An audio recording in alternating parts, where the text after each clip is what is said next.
इस वीडियो में हम बताने वाले हैं क्लास 10 का इतिहास इकाई 7 व्यापार और भूमंडलीकरण। इसका अति लघु उत्तरीय प्रश्न है, विश्व बाजार किसे, पहला क्वेश्चन है, विश्व बाजार किसे कहते हैं।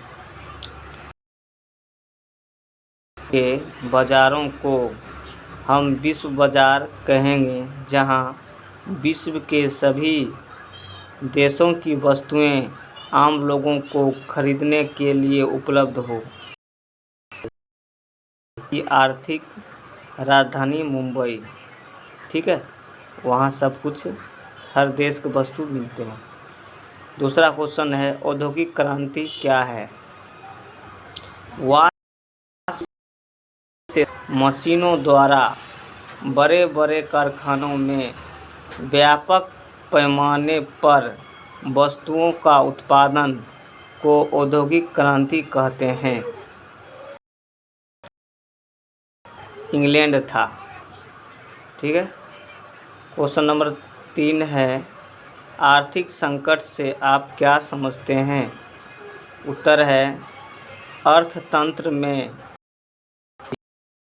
थी जब उसके तीनों आधार कृषि, उद्योग और व्यापार का विकास अवरुद्ध हो जाए, लाखों लोग बेरोजगार हो जाए, बैंकों और कंपनियों का दिवाला निकल जाए तथा वस्तु और मुद्रा की बाजार में कोई कीमत नहीं रहे को आर्थिक संकट का है। ठीक है। नंबर 4 है,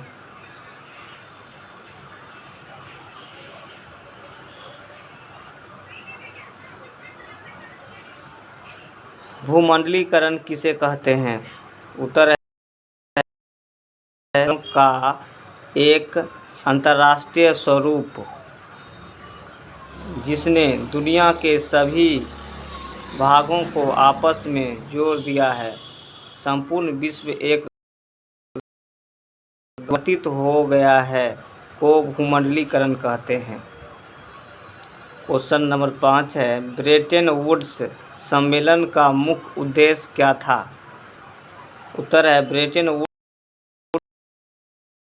अंतर्राष्ट्रीय स्तर पर आर्थिक सहयोग और स्थिरता कायम करना था, जिस पर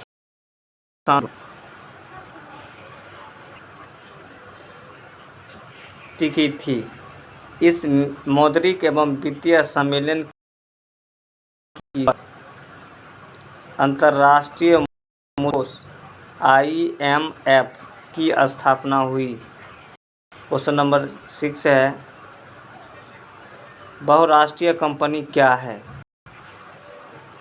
उत्तर है, कई देशों और व्यवसाय करने वाले कंपनियों को बहुराष्ट्रीय कंपनी कहा जाता है।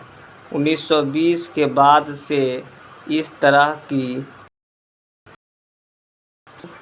हुआ, जो द्वितीय विश्व युद्ध के बाद काफ़ी बढ़ा। ठीक, अब है लघु उत्तरीय प्रश्न का पहला प्रश्न है, संकट के कारणों को संक्षेप में स्पष्ट करें। उत्तर है, 1929 ईस्वी के आर्थिक संकट का बुनियादी कारण स्वयं इस अर्थ के स्वरूप में समाहित था।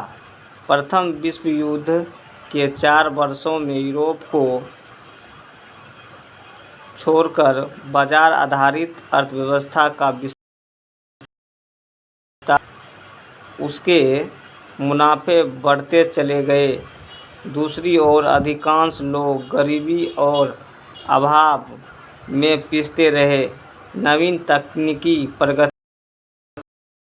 में काफ़ी वृद्धि कर दी।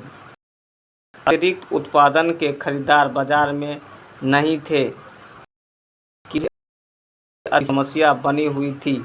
अति उत्पादन के कारण कीमतें काफ़ी गिर गई, जिससे किसानों की आय घट गई। अतः इस स्थिति से निपटने के लिए उन्होंने ताकि कम कीमत पर ज़्यादा माल बेचकर अपना आय स्तर बनाए रख सके। इससे जिसने आर्थिक संकट को जन्म दिया। अमेरिका द्वारा यूरोपीय देशों को दिए गए ऋण की वापसी की मांग आर्थिक संकट को और गहरा कर दिया। ठीक है, ये क्वेश्चन नंबर 2 है। उसके बाद क्वेश्चन 2 है, औद्योगिक क्रांति ने किस प्रकार विश्व बाजार के स्वरूप को विस्तृत किया। तो औद्योगिक क्रांति ने विश्व गतिविधियों का केंद्र बना दिया। इसी के साथ जैसे जैसे औद्योगिक क्रांति का विकास हुआ, विश्व बाजार का स्वरूप विश्वव्यापी होता चला गया और 20वीं शताब्दी के देशों में अपनी उपस्थिति कायम कर ली। 18वीं शताब्दी के मध्य भारत से इंग्लैंड में बड़े बड़े कारखानों में आरंभ हुआ। उत्पादन के बढ़ते आकार के हिसाब से कच्चे माल की आवश्यकता हुई और तब इंग्लैंड ने उत्तरी अमेरिका, एशिया, भारत और अफ्रीका की ओर से अपना वहां उसे पर्याप्त कच्चा बनाया एक बाजार भी मिला। मैनचेस्टर, लिवरपूल, लंदन इत्यादि बड़े बड़े नगरों का उदय इसी का परिणाम था। विश्व बाजार के इस स्वरूप का आधार कपड़ा उद्योग था। क्वेश्चन नंबर 3 है, विश्व बाजार के स्वरूप को समझाएं।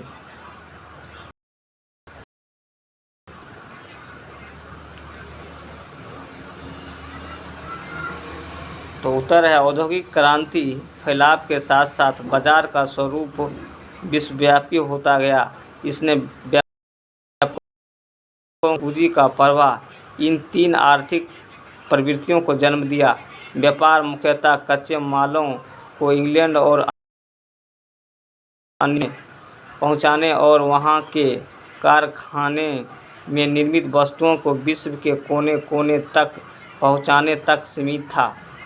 श्रमिक के प्रवाह के अंतर्गत औपनिवेशिक देशों भारत से लोगों को निश्चित अवधि के लिए एक समझौते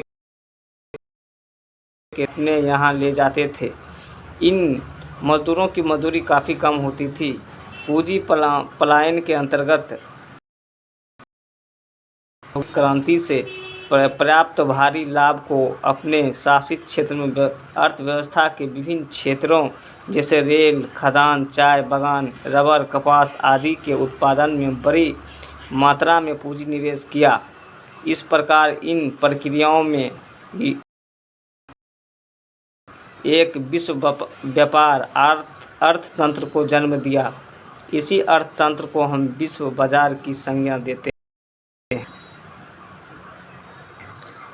अगर हमारा वीडियो आप लोगों को अच्छा लगता है तो हमारे चैनल को सब्सक्राइब करें और अधिक शेयर करें ताकि और लोग भी पढ़ सकें।